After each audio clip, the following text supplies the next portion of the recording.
1789. Uma reunião em um pequeno ginásio da França mudava o mundo para sempre.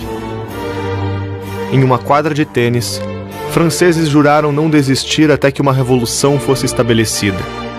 O que aconteceria na década seguinte na França mudaria a história do mundo. À direita do ginásio estavam os girondinos, que buscavam devolver a estabilidade para a França e queriam estabelecer uma constituição criadora de regras para os reis.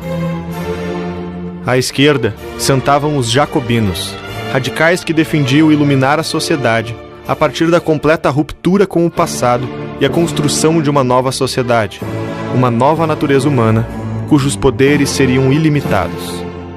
Os dois lados possuíam uma coisa em comum. Nos próximos anos, seriam enterrados juntos, sem glamour, em meio ao lamaçal e sangue, com os ossos dos reis e rainhas e mais 40 mil franceses. Não há cidade, castelo ou igreja que não guarde reflexos do ano em que revolucionários fariam de tudo sob o argumento de lutar pela liberdade, igualdade e fraternidade. O derramamento de sangue mancharia a história da civilização e acabaria respingando no Brasil. Nos últimos 1000 anos, os pequenos feudos tinham vivido cada um com suas próprias regras. Não existiam decisões centrais e cada local levava a vida à sua maneira. As invasões muçulmanas na Europa já não eram tão frequentes. Os reis defendiam o território e proporcionavam estabilidade. Era um novo momento da civilização, que seria alçado a novos desafios. Foi na França que o rei Luís XIV fez da falta de regras e limites para gerir o seu território um espetáculo de centralização. Luís XIV e seus herdeiros construíram obras faraônicas e impuseram uma mentalidade de que o rei era o próprio Estado e a própria lei. O período ganhou o nome de absolutismo, pela figura do senhor absoluto que era incorporada pelo rei. Esta postura semelhante à de um faraó do Egito Antigo parecia inadequada com a estabilidade que permitia indivíduos ascenderem economicamente pelo comércio.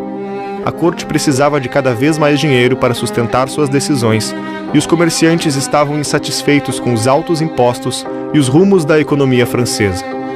O estopim foi quando a França, para enfrentar a Inglaterra, financiou a Revolução dos Estados Unidos, antiga colônia do Reino Inglês. Era o esgotamento da economia francesa e o início do fim. O que tudo isso tem a ver com o futuro da política mundial? Em meio à instabilidade francesa, alguns pensadores começaram a criticar o período que viviam e moldar a opinião do povo. Os aquecidos salões de debate em Paris dariam voz a uma biografia que não mais seria esquecida pela humanidade. O suíço Jean-Jacques Rousseau. Foi Rousseau que afirmou incansavelmente que o homem nasce bom e que a sociedade o corrompe. Junto de outros pensadores como Voltaire e Diderot, inaugurava uma nova era. Uma era com a crença de que a prosperidade e a propriedade privada destruíam o caráter da humanidade. Espalhar a tese de que o problema da sociedade que viviam era consequência do desenvolvimento do comércio e do cristianismo fez com que resolvessem escrever enciclopédias, que prometiam organizar o conhecimento da humanidade usando exclusivamente a razão. A criação exaustiva de diversas enciclopédias críticas ao governo e à igreja os fizeram ficar conhecidos como enciclopedistas.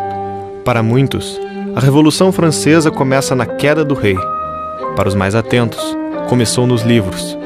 O que é o iluminismo francês? Resposta: o iluminismo francês é resultado de um longo processo de secularização da cultura que começa já no final da Idade Média e que se estende até a época dos enciclopedistas. No terremoto de Lisboa em que Marquês do Pombal subiu ao poder, um dos pensadores franceses que moldou seu pensamento escrevera: "O Deus cristão é vingativo e opressor." O projeto de dar fim à influência da religião e iluminar a nova era da razão era chamado de secularizar a cultura. Na Inglaterra, pensadores começaram a alertar as novas consequências trágicas de inventar novos direitos e querer construir a natureza humana jogando fora as tradições e religiões de forma arbitrária.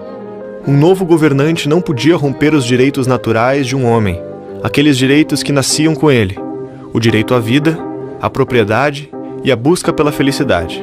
os franceses resolveram ignorar e dar continuidade ao projeto de revolução. As linhas ideológicas que foram herdadas também não eram exatamente a mesma. Não é a mesma coisa você ter lido John Locke, por exemplo, e você ter lido Voltaire ou Rousseau. Certamente não é a mesma coisa. Você vê que a Revolução Francesa provocou horror na Inglaterra. Quando você lê o livro do Edmund Burke, Reflexões sobre a Revolução na França, o livro do Edmund Burke foi um sucesso danado. Todo mundo na Inglaterra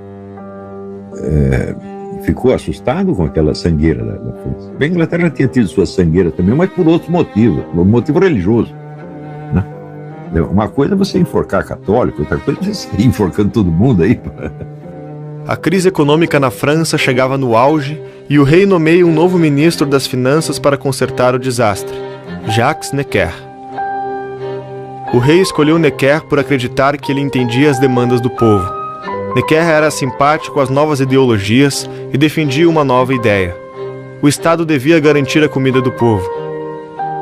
Em meio à crise, fez com que o rei convocasse uma assembleia para receber as vozes revolucionárias e chegar a um acordo.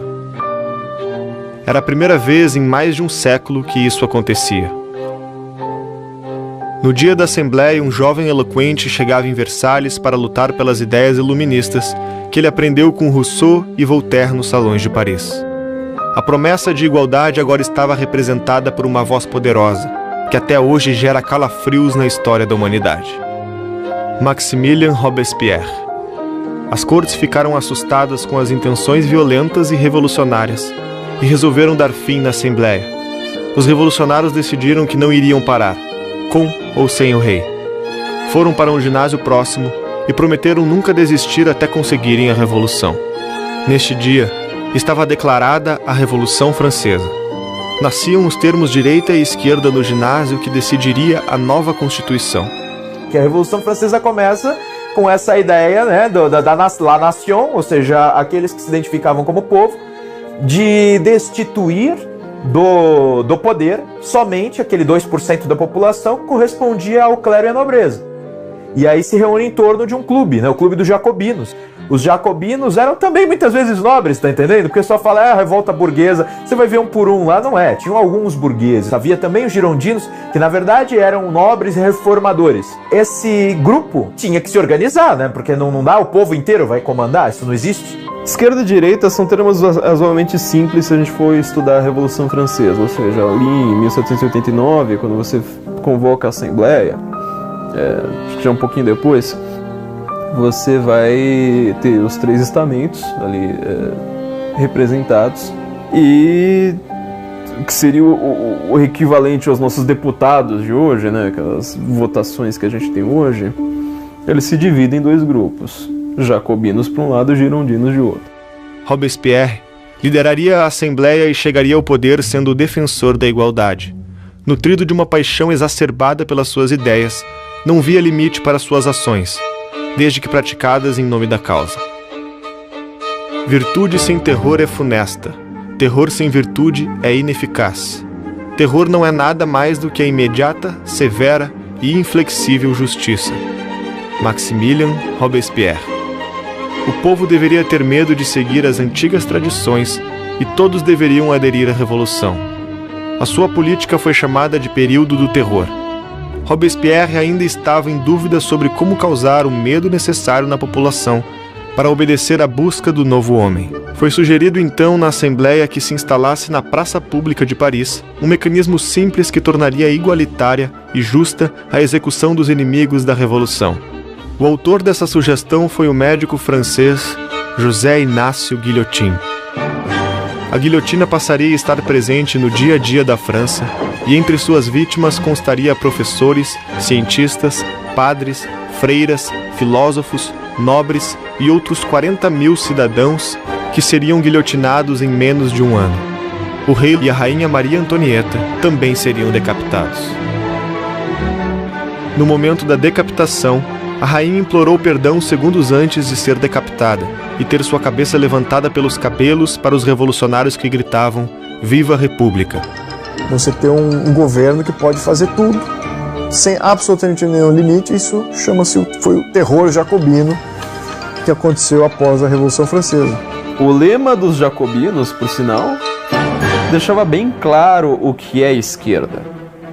O lema deles era: nós precisamos enforcar o último rei nas tripas do último padre. Isso é esquerda. Você pode ter variações soft disso, você pode ter variações extremadas disso, você pode ter... não sei, você pode ter o que você quiser. Mas se você quiser entender a esquerda com toda facilidade, você veja assim quanto que a pessoa quer enforcar o último rei na tripa do último padre. Pode ser que ela queira fazer um enforcamento simbólico, pode ser que ela resolva envenenar homeopaticamente, mas isso é esquerda. Os jacobinos simplesmente negaram a evolução histórica, o aprendizado histórico que todos os liberais da época tinham. Nos dias de hoje, fica difícil imaginar como seria viver em meio a uma cidade que tinha mais de 100 decapitações em praça pública todos os dias durante um ano. Os impactos da Revolução Francesa no Brasil, como veremos, serão muitos. Mas ainda nessa mesma época, nos traz um incrível fato. Havia um brasileiro no meio de todo esse acontecimento. Uma testemunha que viveria na pele as tragédias da Revolução Francesa. Um homem que aprenderia a importância da prudência, da cautela e da ação alertada pelos ingleses e aplicaria esse aprendizado ao transformar para sempre a história do Brasil.